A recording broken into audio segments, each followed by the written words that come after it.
تمام دیکھنے والے بھائیوں بہنوں اور بزرگوں کو السلام علیکم۔ جیسا کہ آپ نے تھمبنیل سے دیکھ ہی لیا ہوگا کہ آج میں آپ کے لیے ایک ایسی خاتون کے اسلام قبول کرنے کی کہانی لے کر آئی ہوں جس کا باپ عیسائی مشنری کے لیے کام کرتا تھا اور چائنا میں عیسائیت کی تبلیغ کرتا تھا، جبکہ اس کی ماں یہودی تھی اور وہ اپنی بیٹی کو یہودی بنانا چاہتی تھی۔ تو آئیے بڑھتے ہیں آج کی ویڈیو کی طرف اور ایملی بینٹلے کی کہانی اسی کی زبانی سنتے ہیں۔ Hi, assalamu alaikum everybody. So some of you guys might know me from my blog, A Hijabi's Hustle. If you don't know me, I'm going to give you guys a little bit of a backstory on my life so we can get to know each other. First things first, my name is Emily. I'm a revert to Islam. I'm a single mom, and So my journey is a bit of a bizarre one. I'm actually the daughter of Christian missionaries. My mom's family is originally Jewish, and my mom actually converted to Christianity when she was 14. But we are still really heavily influenced, I would say, by Judaism when I was growing up.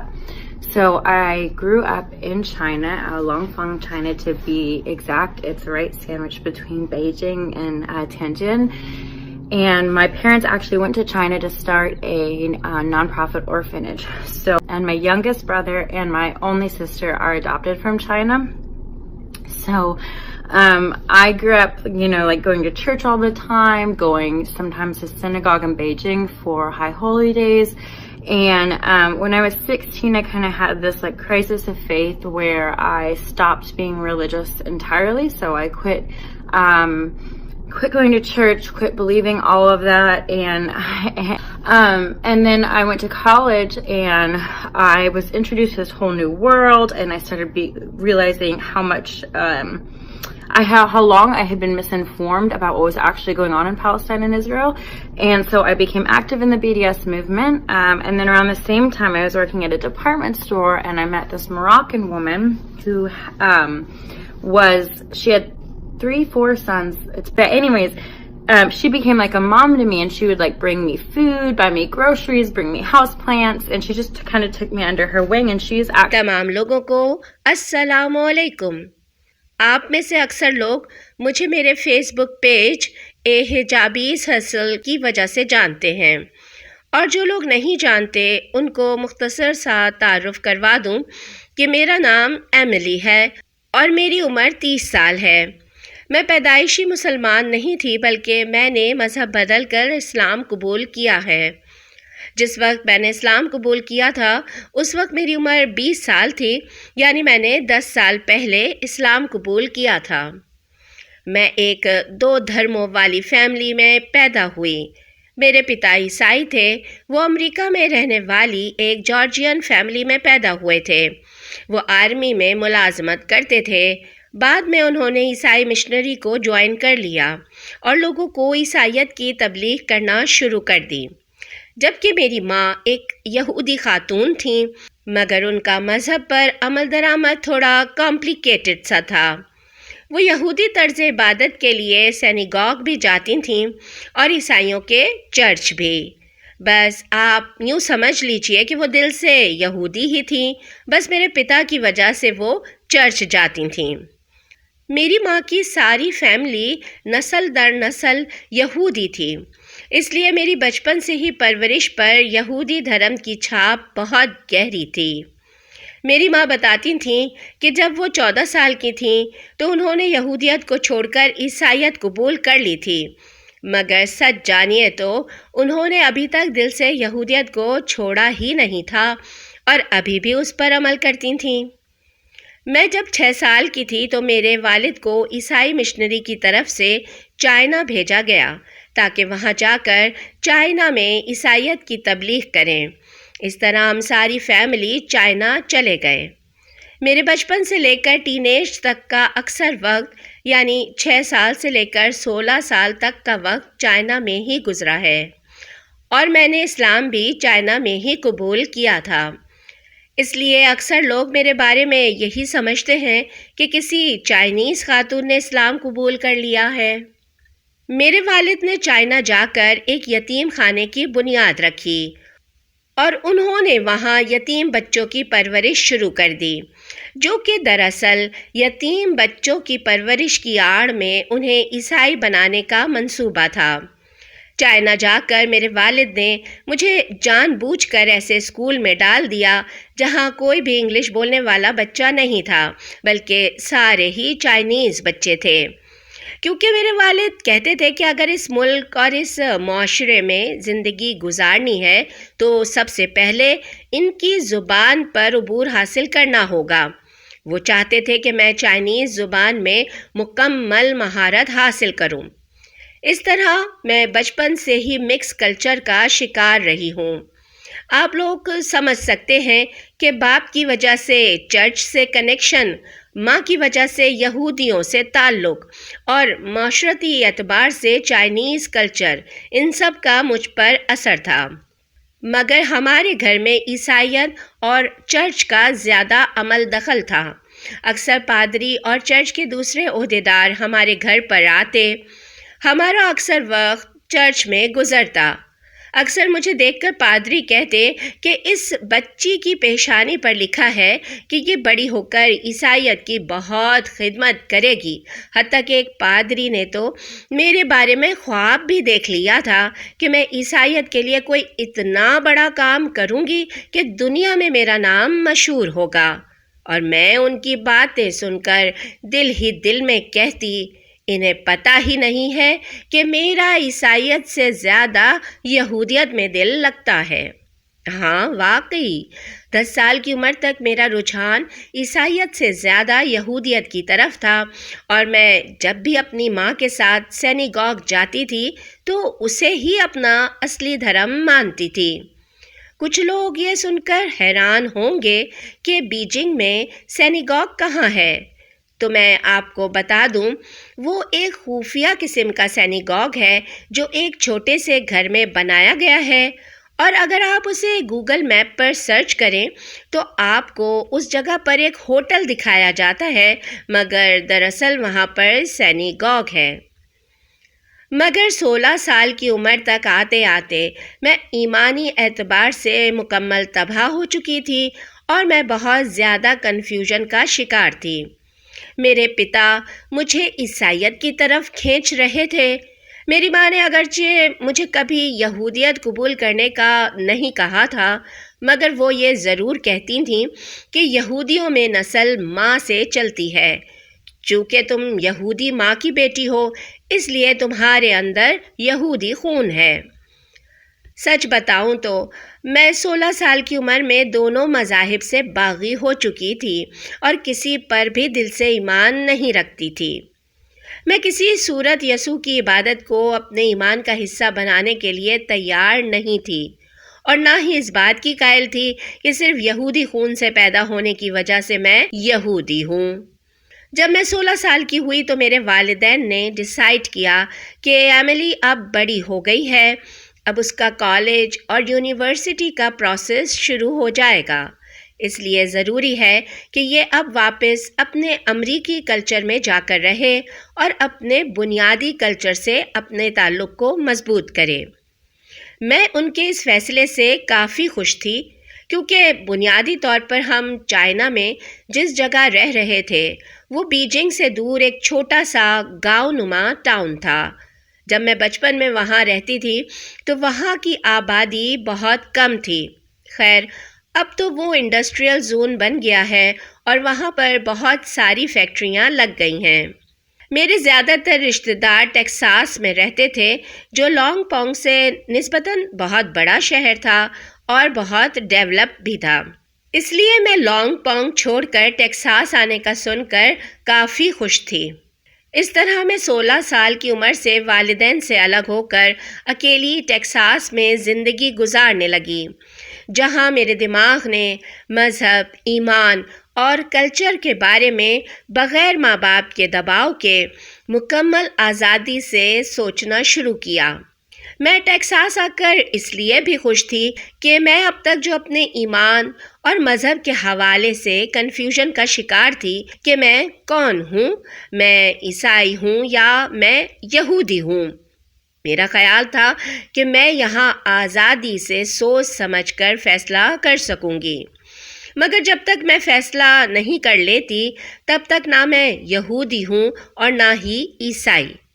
میرے دل میں خدا، انبیاء، آخرت، جنت، جہنم، فرشتوں وغیرہ سب پر ایمان تو تھا، مگر یسوع کو خدا کا بیٹا ماننے یا حضرت عزیر علیہ السلام، میں انہیں خدا کا بیٹا ماننے کے لیے تیار نہیں تھی، اور نہ ہی کسی صورت خدا کے علاوہ کسی کو عبادت کے لائق سمجھتی تھی۔ اس طرح میں کسی بھی مذہب کی قید سے آزاد اوپن آئیڈیا لے کر ٹیکساس آئی تھی۔ یہاں ٹیکساس آ کر میں نے انڈر گریجویٹ جرنلزم ڈگری کے لیے داخلہ لے لیا۔ بنیادی طور پر میں ایک ایسی صحافی بننا چاہتی تھی جو انسانی حقوق کے لیے کوشش کرے، اور میں انسانی حقوق کے حوالے سے صحافت کے شعبے کو اپنانا چاہتی تھی۔ میرا بنیادی ٹارگٹ صحافت نہیں بلکہ انسانی حقوق کی حفاظت تھا، مگر میری سوچ تھی کہ ایک صحافی یہ کام بہت بہترین طریقے سے کر سکتا ہے۔ یہاں سے میرا اسلام کا سفر شروع ہوا۔ دراصل میں ایک ڈپارٹمنٹل اسٹور میں پارٹ ٹائم جاب کرتی تھی۔ وہاں پر ایک مراکش سے تعلق رکھنے والی ایک مسلمان آنٹی بھی کام کرتی تھیں۔ ان آنٹی کے 4 بیٹے تھے۔ ان کی شدید خواہش تھی کہ ان کی کوئی بیٹی بھی ہوتی۔ مجھے دیکھتے ہی وہ کافی خوش ہو گئی تھیں اور جلد ہی ان سے اچھی گپ شپ ہونے لگی۔ وہ مجھے اپنی بیٹی کی طرح ہی ٹریٹ کرتی تھیں اور کہتی تھیں کہ میرے اللہ نے مجھے بیٹی دے دی۔ وہ میرے لیے کھانے بنا بنا کر لاتی، میرے گھر کے لیے گروسری خرید کر لاتی، کبھی میرے لیے سبزی کی مارکیٹ سے سبزی لاتی تو کبھی مچھلی کی مارکیٹ سے مچھلی۔ مجھے کبھی کبھی سچ میں لگتا کہ میں واقعی ان کی بیٹی ہوں۔ وہ پہلی مسلمان خاتون تھیں جن سے مل کر میرے دل میں یہی خیال پیدا ہوا کہ مسلمان بہت اچھی شخصیت اور اچھے کردار کے مالک ہوتے ہیں، جبکہ اس سے پہلے میرے ماں باپ نے تو مجھے یہی بتایا تھا کہ دنیا میں اگر کوئی مذہب قابل نفرت ہے تو وہ صرف اور صرف اسلام ہے، مگر ایسا بھی نہیں تھا کہ میرے دل میں جمی اسلام سے نفرت یکدم ہی ختم ہو گئی تھی۔ میں نے جیسے کہ پہلے بھی بتایا کہ میں انسانی حقوق کی بہت بڑی علم بردار تھی، اس لیے میں نے اپنے کالج میں بھی ایک ایسے گروپ کو جوائن کر لیا تھا جو کہ فلسطینی مسلمانوں کے حقوق کے لیے آواز بلند کر رہا تھا۔ ان کا موقف سننے اور فلسطین کے حالات کے بارے میں جاننے کے بعد میں نے کہا کہ قطع نظر مذہب سے بہرحال فلسطینی بھی انسان ہی ہیں، اور جہاں کہیں انسانیت کے حقوق کی بات ہوگی میں اس کا ساتھ ضرور دوں گی۔ تو یہ میرا اسلام یا مسلمانوں سے دوسرا ٹاکرا تھا۔ میں نے یہاں سے تھوڑا بہت اسلام کو بھی جاننا شروع کیا، صرف اس لیے کہ مجھے تھوڑا بہت بیسک تو پتہ ہو کہ اسلام اصل میں ہے کیا۔ یہ معلومات جمع کرنے کا مقصد صرف نالج جمع کرنا تھا اور کچھ بھی نہیں۔ بلا شبہ یہ میرے اللہ کا ڈیزائن کیا ہوا پلان تھا اور اللہ تعالیٰ مجھے اس پلان پر چلا رہے تھے۔ بلا شبہ میری زندگی میں جتنے بھی واقعات پیش آئے وہ اللہ کی طرف سے۔ الحمدللہ میرا اللہ مجھے اپنی طرف بلا رہا تھا اور مجھے سیدھے راستے کی طرف گائیڈ کر رہا تھا۔ اگرچہ میرے والدین اور باقی سارے لوگوں کے لیے اسلام 200% ناقابل قبول مذہب تھا، اور آج بھی اکثر لوگوں کی اسلام کے بارے میں بہت ہی نیگیٹو اور نفرت پر مبنی سوچ برقرار ہے۔ خیر، کہانی کو آگے بڑھاتے ہوئے میں آپ کو بتاتی ہوں کہ میں جس اسٹور میں کام کرتی تھی اس اسٹور کے سامنے روڈ پر ایک میاں بیوی رہتے تھے۔ انہیں جب پتہ چلا کہ میں چائنا میں 10 سال رہی ہوں اور چائنیز کلچر اور زبان کو بہت اچھی طرح سمجھتی ہوں تو انہوں نے مجھے ایک جاب آفر کر دی۔ انہوں نے مجھے بتایا کہ وہ چائنا میں چائنیز بچوں کو انگلش لینگویج سکھانے کے لیے ایک ایسی ٹیچر کی تلاش میں تھے جس کو چائنیز اور انگلش دونوں زبانوں میں مہارت حاصل ہو۔ وہ سمجھتے تھے کہ میں اس جاب کے لیے آئیڈیل اور پرفیکٹ انسان ہوں۔ انہوں نے مجھے کافی اچھا سیلری پیکیج اور ساتھ شنگھائی میں رہائش بھی آفر کی تھی۔ میں اتنی اچھی آفر سے انکار نہیں کر سکی اور میں نے فوراً اس جاب کو جوائن کرنے کی حامی بھر لی اور تیاریاں شروع کر دیں۔ مگر میری شنگھائی جانے سے صرف 2 ہفتے پہلے وہ انکل آنٹی میرے پاس آئے اور انہوں نے کہا کہ ہم بہت ہی معذرت خواہ ہیں، تم شنگھائی کے لیے سلیکٹ نہیں ہو سکی، مگر شنگھائی سے دور ایک چھوٹے شہر ننگسیا میں اسامی خالی ہے، ہم تمہیں وہاں جوائن کروا سکتے ہیں۔ میں بیسیکلی چائنا کو اپنا گھر سمجھتی تھی اور چائنا جانے کے لیے بہت خوش تھی۔ مجھے چھوٹے بڑے شہر سے کوئی فرق نہیں پڑتا تھا، اس لیے میں نے اس کے لیے بھی ہاں کر دی۔ جو لوگ چائنا کے جغرافیائی تقسیم کو نہیں جانتے، میں ان کو بتا دوں کہ ننگسیا دراصل ایک مسلم اکثریتی آبادی والا شہر ہے، اس لیے میرا چائنا میں بھی اب اکثر وقت مسلمانوں کے درمیان ہی گزرنے والا تھا۔ یہاں میں اپنے ناظرین کو یہ بات بھی بتا دوں کہ میری ایک چھوٹی بہن اور ایک چھوٹا بھائی بھی ہے جو کہ چائنا میں میرے ماتا پتا کے ساتھ رہ رہے تھے۔ وہ دونوں بنیادی طور پر یتیم تھے جن کو میرے والد نے اڈاپٹ کیا تھا۔ اس لیے میرا بھی یہی ارادہ تھا کہ میں جب چائنا میں جا کر رہوں گی تو والنٹیئرلی کسی یتیم خانے میں جا کر وہاں بھی خدمت ضرور کروں گی۔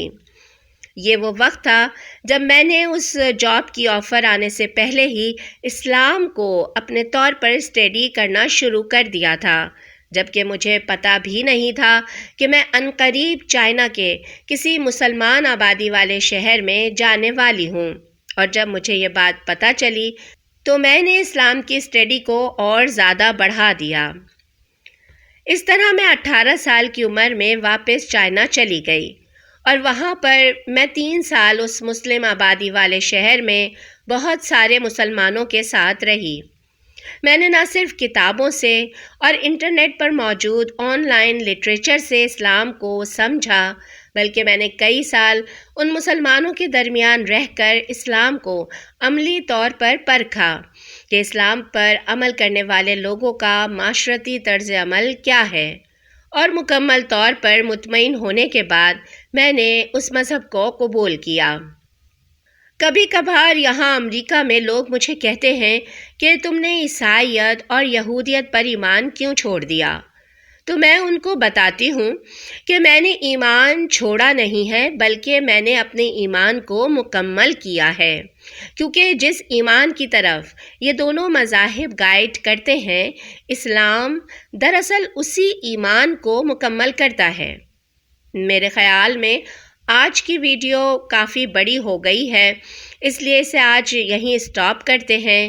انشاءاللہ تعالی کل میں اس کا دوسرا پارٹ اپلوڈ کروں گی اور آپ کو آگے کی کہانی بتاؤں گی کہ میں نے چائنا میں کیسے اسلام قبول کیا، اسلام قبول کرنے کے بعد دبئی اور امریکہ میں میری زندگی کیسی گزری، اور اسلام قبول کرنے کے بعد میری فیملی نے میرے ساتھ کیا سلوک کیا۔ اس لیے کل تک کے لیے اجازت دیجیے اور چینل کو سبسکرائب کرنا مت بھولیے گا تاکہ آپ کو اگلی ویڈیو کا نوٹیفیکیشن بر وقت مل سکے۔